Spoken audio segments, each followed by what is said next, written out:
Joan, thanks very much indeed, Joel, for joining us. I suppose let's just start with that My Vote Counts judgment in the Constitutional Court.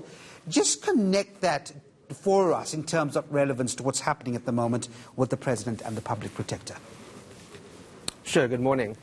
So the My Vote Counts Constitutional Court judgment, the court directed that Parliament would need to establish a new law to essentially cover political parties' private funding, because up until that point there had been no legislation to regulate the private funding of our politics. The current court case at AmaBhungane that we are speaking about now, that is it's a different story in a sense that the Political Party Funding Act doesn't speak to intra-party democracy battles, so it doesn't cover when internal party campaigns. So the example, the CR17 campaign when he was fighting for the presidency against Dlamini Zuma, the legislation that we are still yet to realize for it to be implemented would not cover those types of donations. Yeah, and on that, I mean, so much of the arguments we heard were about whether the Public Protector indeed had the jurisdiction to look into that campaign donations. What's your take?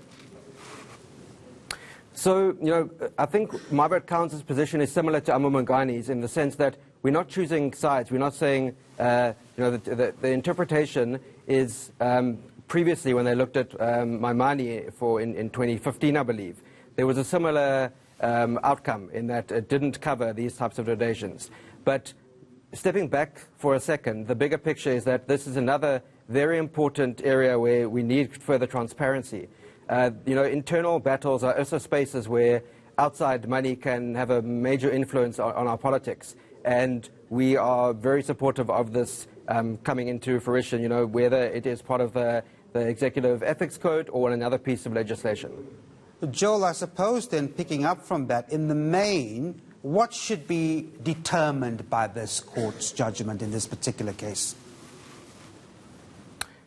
Sorry, can you say that again? I'm saying what should be the determining outcome, ideally, in this particular case? Sure. So, the principles of transparency, of accountability, of open governance, they should be at the forefront of any decisions that are made in relation to this case.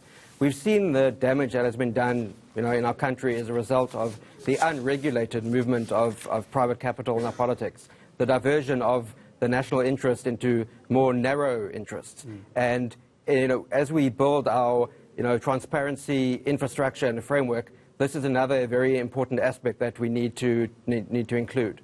Do you think this will be long drawn, though, Joe? Long drawn, I'm not sure. I can't comment on that.